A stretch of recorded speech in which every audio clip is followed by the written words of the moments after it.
तो क्या होती है अक्षांश और देशांतर रेखाएं? सबसे पहले जानते हैं अक्षांश रेखाओं के बारे में। ये ग्लोब पर पश्चिम से पूर्व की ओर खींची गई काल्पनिक समांतर रेखाएं हैं।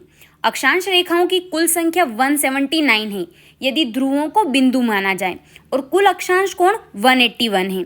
भूमध्य रेखा सबसे बड़ी अक्षांश रेखा है जिसे वृहत वृत्त या ग्रेट सर्कल भी कहते हैं।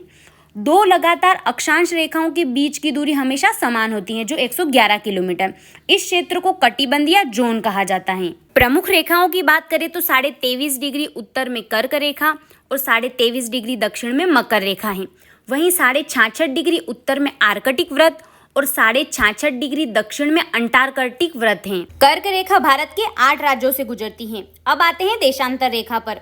ये उत्तरी ध्रुव को दक्षिण ध्रुव से मिलाने वाली ऊर्ध्वाधर रेखाएं हैं। देशांतर रेखाओं की कुल संख्या 360 है।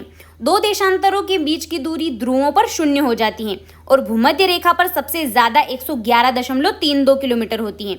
इस दूरी को गोरे कहा जाता है।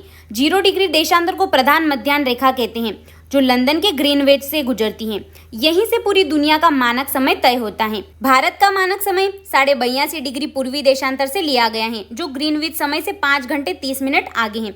180 डिग्री देशांतर रेखा को इंटरनेशनल डेट लाइन कहते हैं, जिसे पार करने पर एक दिन बदल जाता है।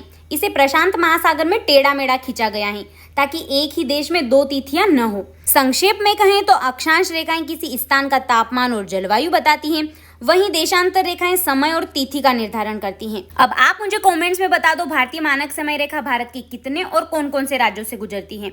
और ऐसे इन्फॉर्मेटिव वीडियोस के लिए करंट कवरेज फॉलो कर लो।